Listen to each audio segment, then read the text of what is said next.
राजू सिंह है बिहार का नया पर्यटन मंत्री।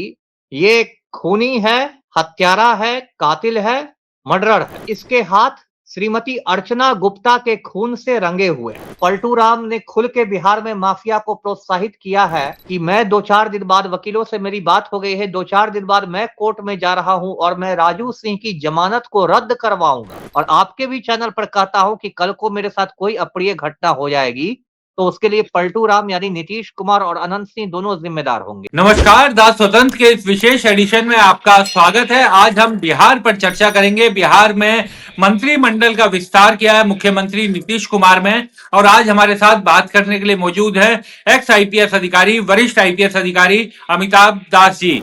अमिताभ सर, बहुत बहुत स्वागत है आपका स्वतंत्र पर। पहली बार आपसे जुड़ने का मौका मिल रहा है। बहुत बहुत स्वागत है जी, आपका। बहुत धन्यवाद आपका। आपने मुझे जुड़ने का मौका दिया। दर्शकों को भी धन्यवाद जी। अमिताभ सर, कल मुख्यमंत्री नीतीश कुमार ने अपने मंत्रिमंडल का विस्तार किया है। 6 महीने बच गए हैं और बीजेपी के कोटे से इन मंत्रियों को शामिल किया गया है। तो मंत्रियों पर कुछ आपराधिक मामले भी चल रहे हैं, जिसको लेकर काफी सवाल भी उठाए जा रहे हैं। आप वरिष्ठ आईपीएस अधिकारी रहे हैं बिहार में लंबे समय, आपने देखा किस तरीके से इस पूरे डेवलपमेंट को देखते हैं? देखिए, ये बिहार विधानसभा चुनाव के पहले आखिरी मंत्रिमंडल विस्तार है और इसमें 7 मंत्रियों को शामिल किया गया है।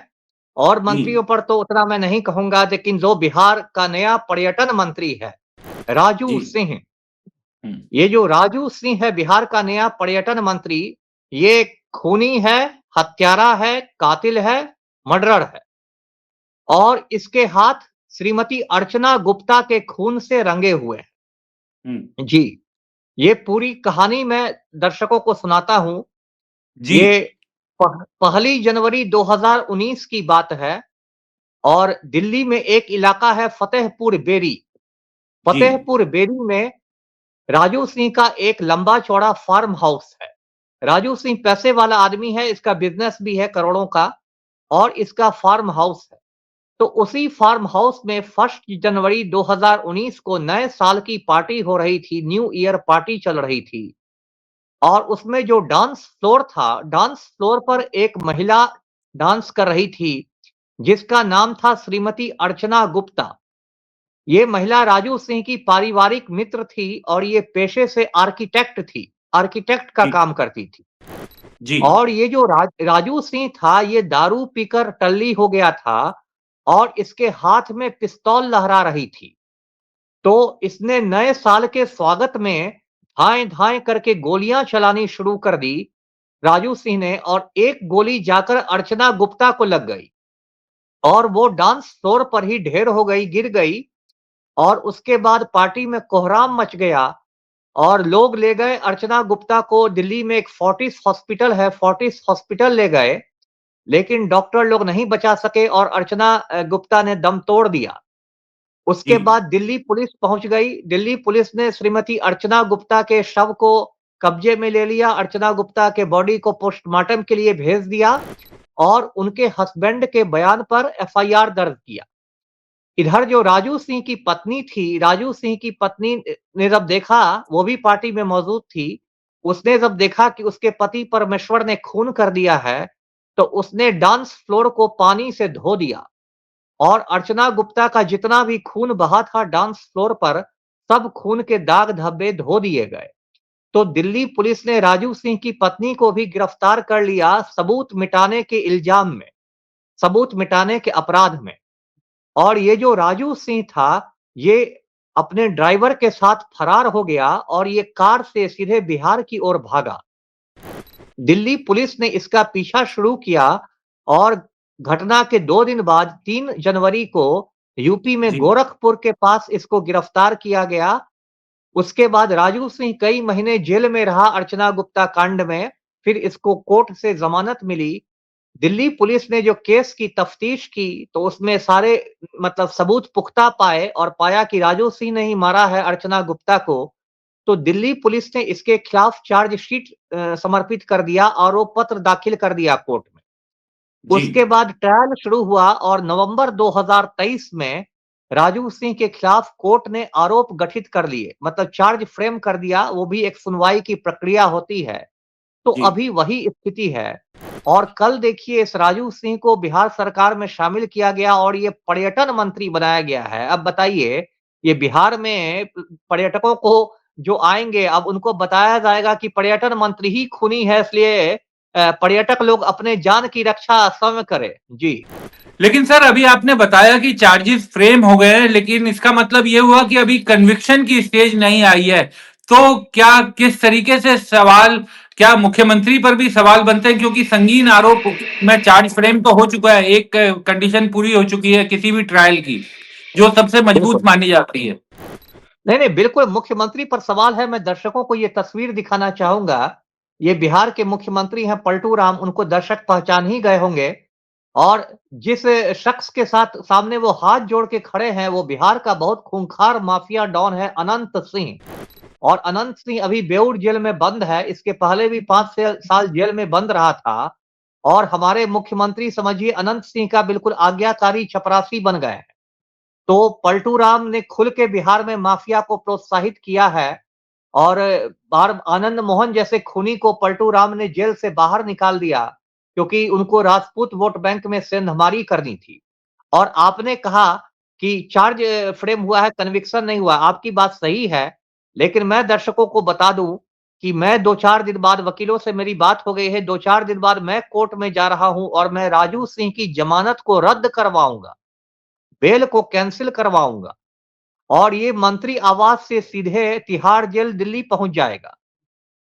हम लोग कोर्ट के सामने ये बात रखेंगे कि ये जमानत पर एक खूनी बाहर है और ये मंत्री बन गया है, माननीय मंत्री। तो अब ये अपने मंत्री पद का दुरुपयोग करके गवाहों को डराएगा, धमकाएगा या खरीद लेगा, गवाहों को मैनेज कर देगा। अर्चना गुप्ता के हस्बैंड को भी डराया धमकाया जाएगा, तो सारे गवाह बयानों से पलट जाएंगे, होस्टाइल हो जाएंगे और तब इसकी रिहाई हो जाएगी।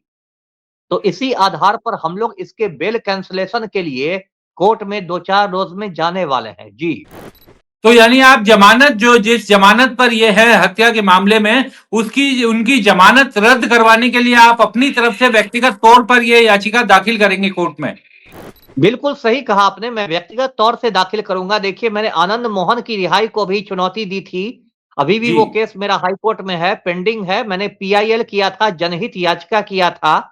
और अब तो देखिए, चूंकि यदि पहले ये की बात रहती तब हो सकता था कोर्ट मुझसे पूछता कि आपका लोकस स्टेंडाई क्या है ना? जी। आप क्यों इस बीच में पड़ रहे हैं?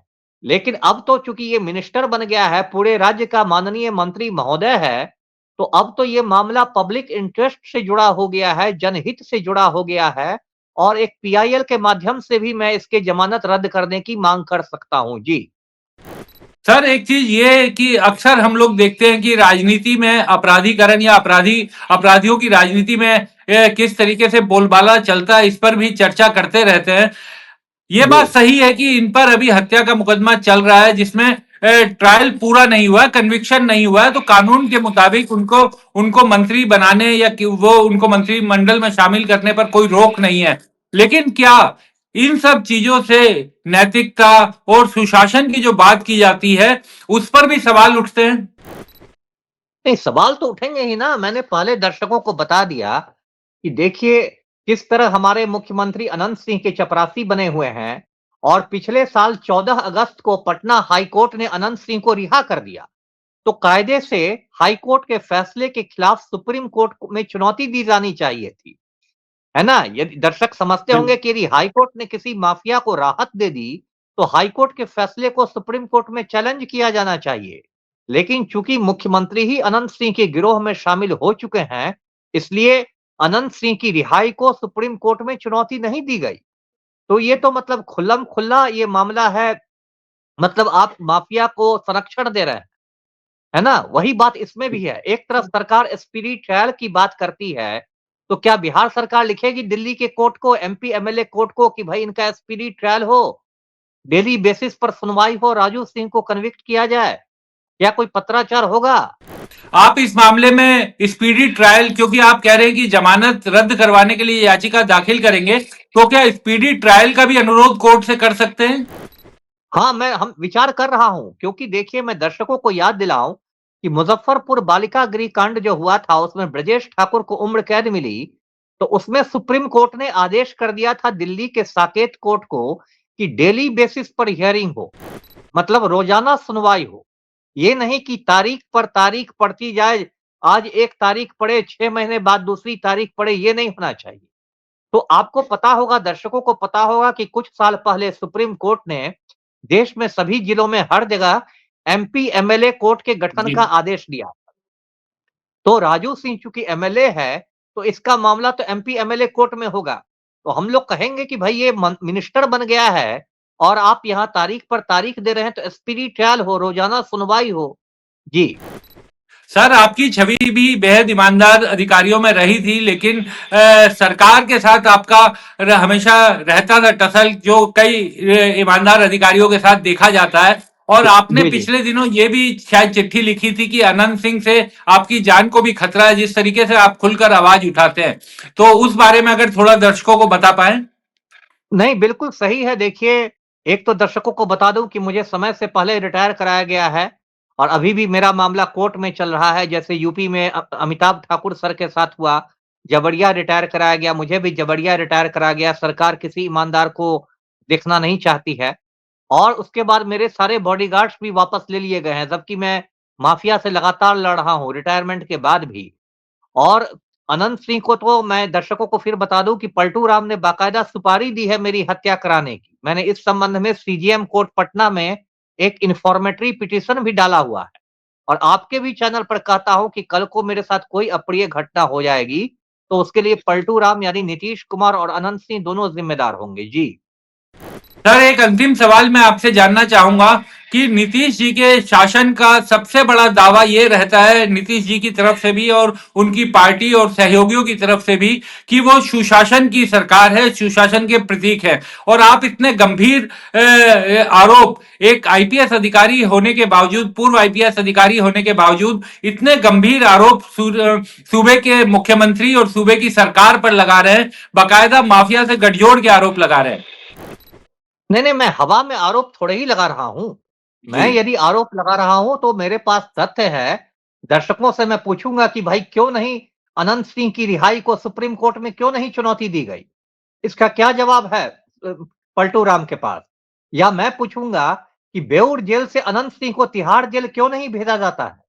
यदि मोहम्मद शहाबुद्दीन को दिल्ली के तिहाड़ जेल भेज दिया गया, तो अनंत सिंह को क्यों नहीं तिहाड़ जेल भेजा जाता है? उन पर सरकार की इतनी कृपा दृष्टि क्यों बनी हुई है? और सबको मालूम होगा दर्शकों को कि आनंद मोहन को जैसे सजा याफ्ता खूनी को नीतीश कुमार ने जेल मैनुअल में संशोधन करके बाहर निकाल दिया, तो फिर नीतीश कैसे कह सकते हैं कि मेरी छवि बिल्कुल साफ सुथरी है? और एक और तस्वीर मैं दिखाना चाहूंगा। ये भाजपा नेता सुनील पांडे की तस्वीर है। इसका बेटा तरारी से विधायक है भाजपा का, विशाल प्रशांत। और सुनील पांडे अभी कुछ महीने पहले भाजपा में शामिल हुआ। इसको प्रदेश अध्यक्ष जो है दिलीप जायसवाल, उन्होंने खुद शामिल किया। और इस तस्वीर में दर्शक देख सकते हैं उसके हाथ में AK-47 राइफल है, जो एक प्रतिबंधित हथियार है। कोई व्यक्ति ये हथियार नहीं रख सकता है। जो फिल्म अभिनेता है संजय दत्त, उनके पास से AK-56 बरामद हो गया था, तो मुन्ना भाई को 3-4 साल जेल में रहने पड़े थे। और यहाँ ये भाजपा का नेता सुनील पांडे हाथ में AK-47 लिए हुए है और बिहार पुलिस इसके ठिकानों पर छापे भी नहीं मारती। ये कैसा सुशासन है? जी। सर, तो किस तरीके से बिहार की छवि कैसे सुधरेगी सर, जब इस तरीके के बातें और जिस तरीके की बातें आप बता रहे हैं दर्शकों को, और दर्शक जानते भी हैं, दर्शक देख भी रहे हैं, बहुत समझदार भी है, अब सामने चुनाव भी है, कैसे ये बिहार की छवि कैसे सुधरेगी? देखिए, बिहार को तो बिहारी ही ना सुधारेंगे। बिहार को सुधारने के लिए कोई मंगल ग्रह से तो प्राणी नहीं आएगा। बिहार को तो बिल्कुल। बिहारी ही सुधारेंगे। और यदि बिहार की ऐसी दुर्गति हुई है तो वो बिहारियों ने ही की है। देखिए, बिहार के का जो एक आम मतदाता है, उसका इतना दिमाग प्रदूषित हो गया है जातीय वजह से और सांप्रदायिक वजह से, कि वो अपनी जाति बिरादरी के गुंडे मवालियों को भी हीरो समझता है। मैंने पढ़े लिखे भूमिहारों को देखा है अनंत सिंह की तारीफ करते हुए। मैंने पढ़े लिखे राजपूतों को देखा है आनंद मोहन की तारीफ करते हुए। पढ़े लिखे मुसलमानों को देखा है शहाबुद्दीन की तारीफ करते हुए। तो जब पढ़े लिखे लोग भी बिरादरी के नाम पर गुंडे मवालियों को महिमा मंडित करेंगे, तो फिर बिहार तो ऐसे ही रहेगा। जी। सर बहुत बहुत शुक्रिया, आप हमारे साथ जुड़े और उम्मीद ये जी करते हैं कि बिहार की छवि, बिहार के लोगों की छवि और बिहार में जो अपराधी, राजनीति में अपराधीकरण की बात की जाती है, उससे बिहार के लोगों को छुटकारा मिले, उससे अलग एक जी बेहतर, एक खूबसूरत पहचान बने। बहुत बहुत जी जी धन्यवाद सर हमारे साथ जुड़ने के लिए। जी, आपका भी धन्यवाद। हमारे चैनल को कृपया लाइक करें, सब्सक्राइब करें और अपने साथियों से भी जरूर करवाएं। शुक्रिया।